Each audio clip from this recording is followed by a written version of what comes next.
אנחנו מקדישים את אחר הצהריים היום לאזור אחר שלא נידון עד היום, אם אני מבין נכון, בכנס הזה לארצות הברית, אבל ששם בהחלט יש עניין וחשיבות לסוגיה של גרים ושל מצטרפים. גם המושב הנוכחי וגם זה של אחריו בצורה מסוימת משלימים אחד את השני. יש לנו במושב הנוכחי 3 הרצאות שאנחנו ניקח אותן לפי הסדר כפי שהן מופיעות בתוכניה. אנחנו ננוע בין שפות, עברית ואנגלית. I'll switch now into English. The first speaker that I would like now to introduce is Professor Sylvia Bark-פישמן. Professor פישמן is from the Department of Near Eastern and Judaic Studies at Brandeis University. She is also the co-director of Hadassa-Brandey's Institute at that university. And the title of Professor פישמנ's presentation today is Choosing Jews and Jewishness, a portrait of converts married to American Jews. Sylvia, please.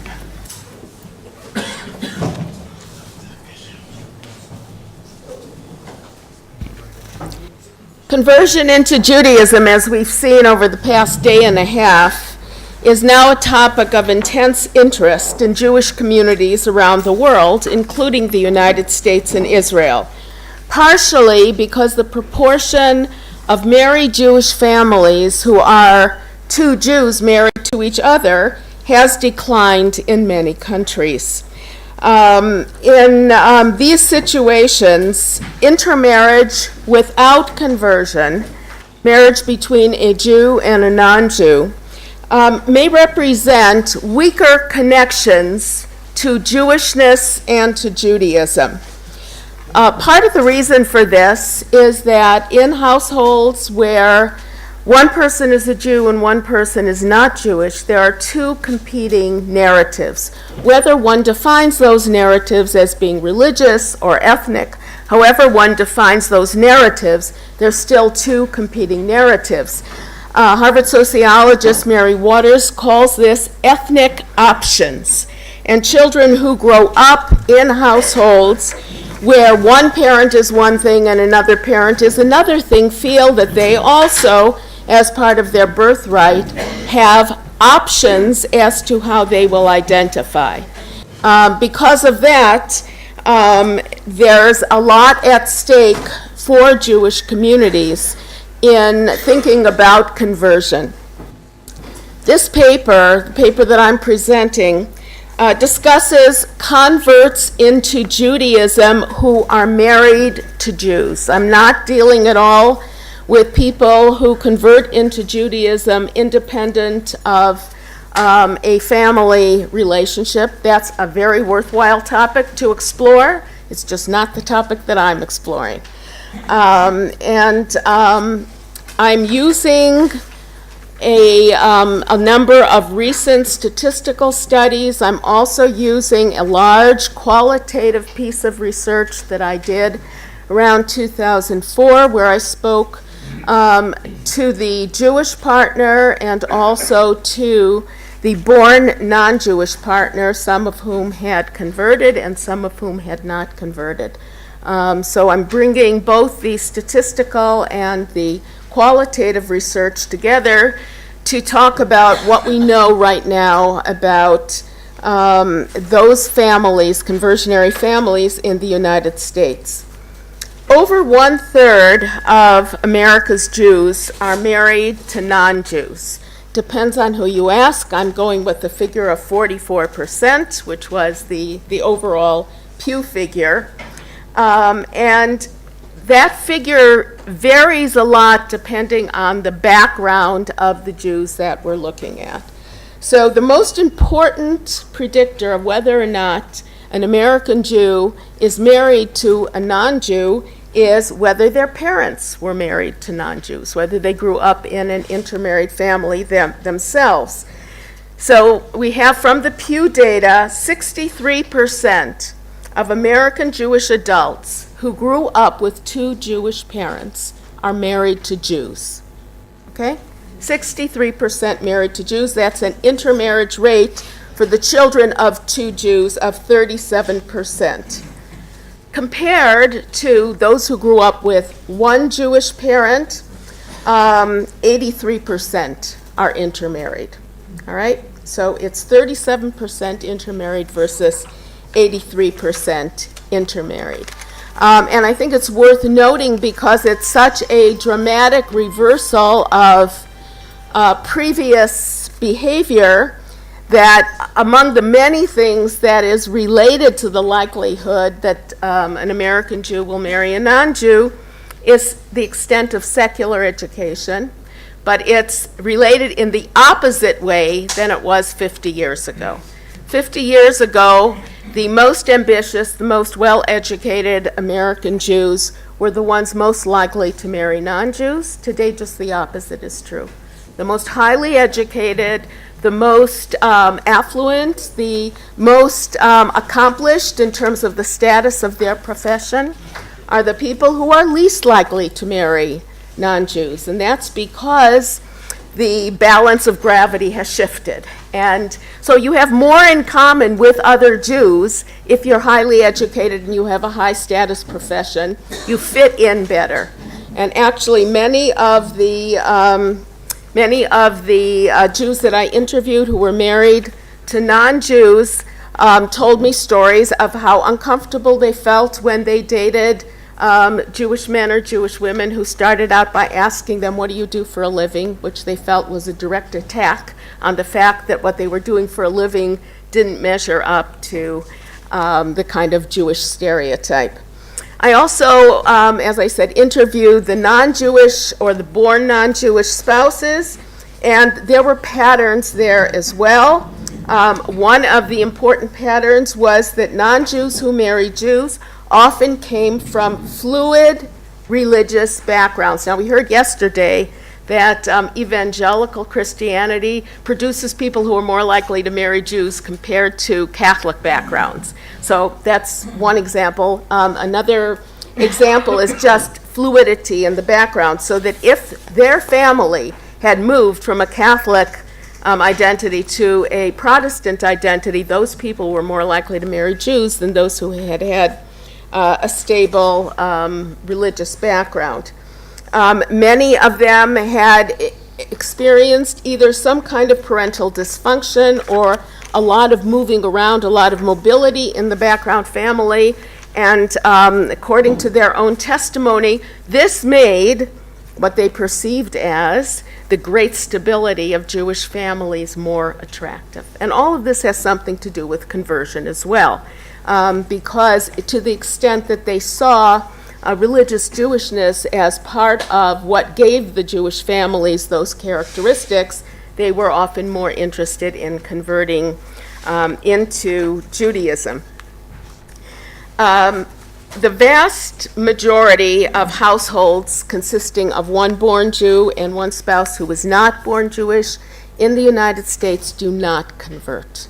I think that's the thing that we have to put on the table right away. We are certainly talking about not more than 1 in 5 converting. We don't have exact figures because most of the statistical studies, once someone has converted, the social scientists become very pious and they do not ask any questions of the converts, not even were you converted.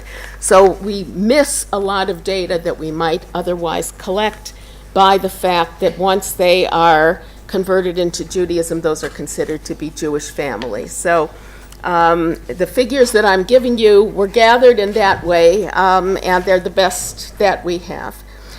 So one of the things we see right away is that formal conversions are fewer than informal conversions, so that 79,000 born non-Jews report that they have converted formally into Judaism, compared to 83,000 born non-Jews who say that they identify as Jews, but that they did not formally convert. And so one of the things that one needs to think about, I won't do it in this paper, is what is the relationship that the Jewish community has with the sort of informal conversions or informal changes of status compared to those who have a formal change of status.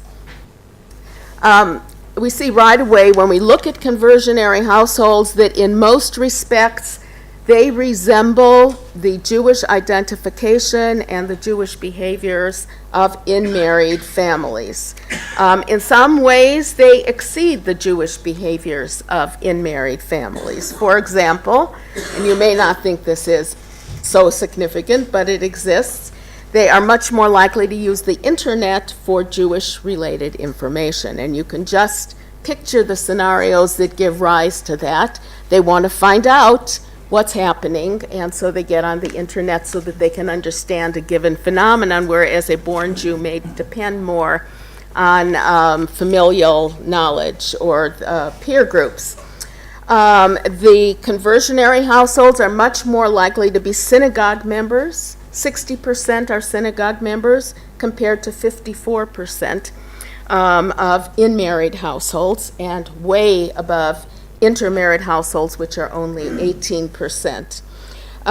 They are about equal to in-married households and dramatically higher than intermarried households on whether or not they belong to a Jewish community center, whether they volunteered time for Jewish organizations, whether they report that they are very familiar with Jewish organizations and federations, and whether they feel part of the Jewish community. And I think it's worth noting that most conversionary households describe themselves as feeling very much part of the Jewish community and not discriminated against at all by the Jewish community. They measure not as high as in-married families, but much higher than intermarried families on the relationship with Israel. So I was very taken with Netanyahu's suggestion that we have a nefesh b'nefesh for converts. Maybe there ought to also be some kind of a birthright Israel for converts to kind of foster the relationship with Israel.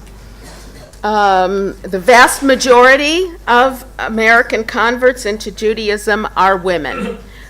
We've already heard from several other people that puts them right in line with converts around the world, that for whatever social psychological reasons, women are much more likely to convert than men are. And this has another implication, which is in the United States, women are much more connected to Judaism than men are. Okay? Women have a much higher Jewish profile. Born Jewish women have a much higher Jewish profile in the United States than men do. So when women convert into Judaism at higher rates, they are sort of following that rise of women as signifying Jews that we see. Now, the research that I did looked at the nature of Jewish connections, and one of the things that I found is that one of the reasons that different people who encounter converts tell you very different kinds of stories about converts is that converts, surprise, surprise, are not a monolithic group. They're different than each other. And that's why if a person has encountered a convert who has certain kinds of behavior, they will think that all converts are like that. But in fact, there are three basic patterns. One is what I call the activist convert, the super Jew. At the opposite end of the spectrum is the ambivalent convert with deeply ambivalent feelings about having converted into Judaism. And in the middle, by far the largest group, is what I call the accommodating convert, which is the person who will be as Jewish as the Jewish family that they married into will let them be. Because one of my major points that I want to make today is that this is not just a story about converts, because I'm talking about marriages. This is a story about the Jewish identity of the Jew who marries the born non-Jew and that person's family.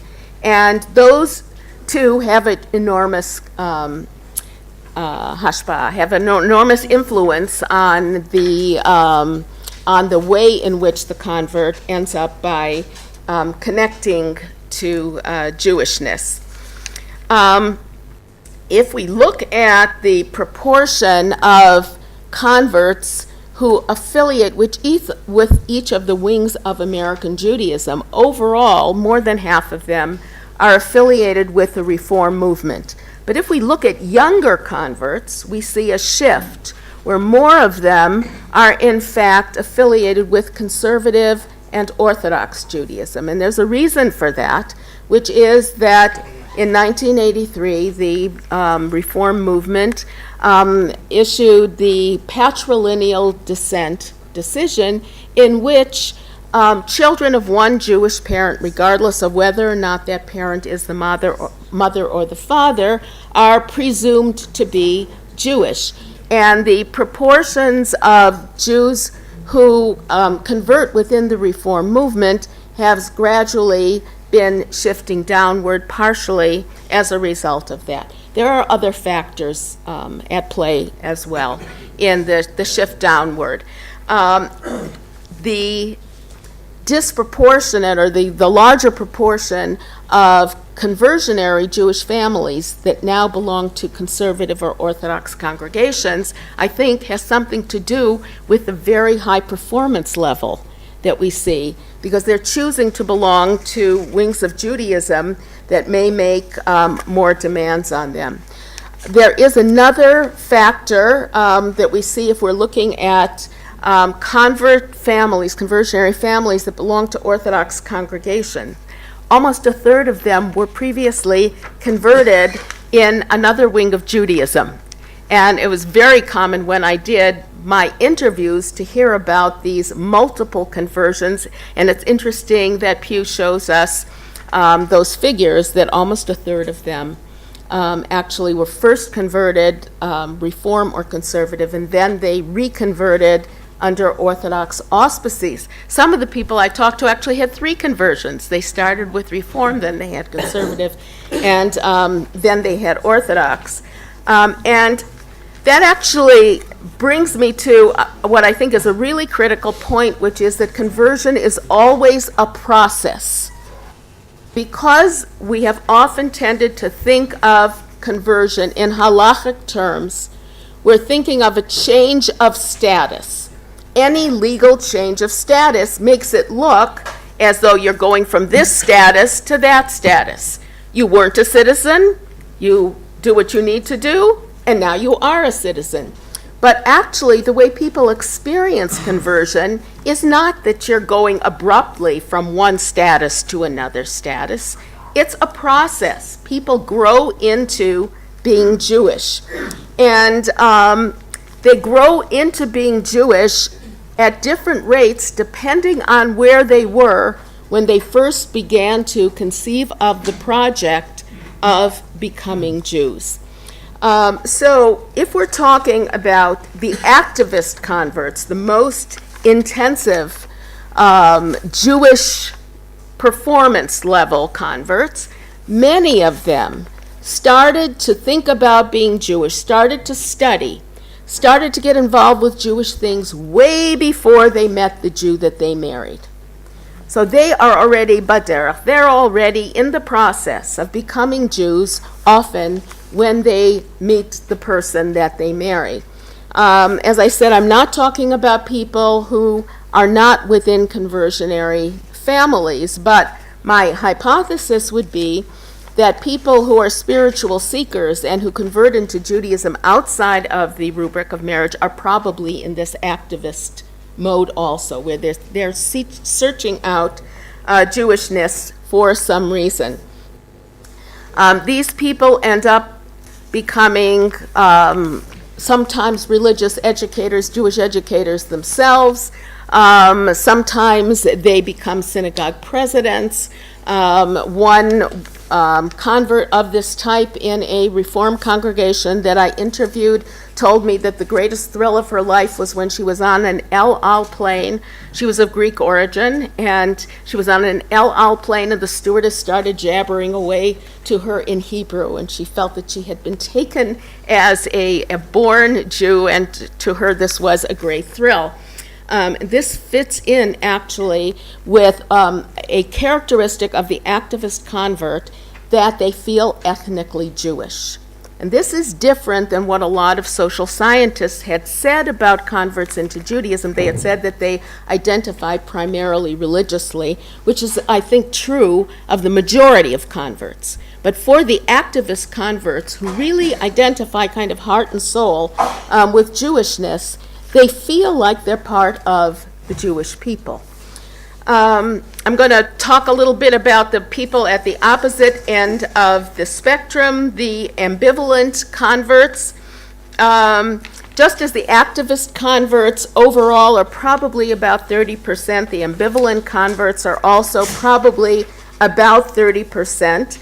And of that 30%, I would say about a third of them have outright hostility towards Jews and Judaism. There's a lot of things that they find annoying.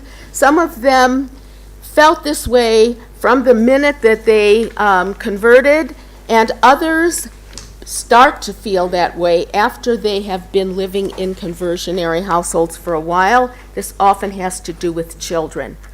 Often they feel, as their children grow and get older, that they have kind of given away their children's birthright. This is the ambivalent converts that I am talking about. The accommodating converts make up the largest segment of Jews by choice, at least 40%. They often report that they are discouraged by the Jewish families of their spouses from becoming too Jewish. There are any number of jokes about this. Did I tell you to marry a shiksa is usually the punchline when the wife becomes too Jewish. But we need to remember that when we're talking about increasing the performance and increasing the connections of conversionary households, that Jewish spouse and that Jewish family often need at least as much attention in terms of raising their level of ethnic and religious identity, because they are in fact the secret. It's not the converts who are preventing a close connection. It's the ambivalent Jewish partner who is preventing a connection. In the United States, we have a different problem, if you want to call it that, than one has in Israel in terms of obstacles to conversion. In the United States, one of the obstacles to conversion is political correctness. Rabbis who don't want to emphasize conversion too much because they don't want to make the unconverted intermarried families in their congregations feel uncomfortable. And that would conflict with the nefesh b'nefesh approach, actually, which some Reform congregations used to have. They used to assign a family within the congregation, but now many of them don't do it anymore because they don't want to make the unconverted intermarried families feel like second or third class citizens. So what I'd like to leave you with is that I think that in terms of conversion in the United States, the chief challenge facing the American Jewish community and American Jewish educators is thinking about how to help born Jews who are underconnected, undereducated, underidentified, feel closer to Judaism. Because I think that if that were attended to, that the proportions of converts into Judaism would also rise. As it is, when Rabbi Eric Yaffe addressed the Reform Biennial in 2005 and urged Reform congregations and Reform rabbis to put a greater stress on conversion, his words were greeted coldly and were followed by a very, very influential op-ed piece called "Conversion is Not an Outreach Strategy." There are plenty of other cases of rabbis who've been brave enough to encourage conversion, and it's rough going. It's not a politically correct approach because in the United States, American culture today celebrates marriage across cultural lines. That's seen as the epitome of American pluralism. So to be in favor of an exclusively Jewish family, whether that's an endogamous family or whether that's a conversionary family, is to be countercultural. It comes down to the question of what is a Jew and who is a Jew. And to help born Jews struggle with the issue of why be Jewish today in a completely open society, to struggle with that and to educate people thinking in meaningful terms about that issue will in the end benefit conversionary families as well as in-married families. And it's a challenge that we all face. Thank you.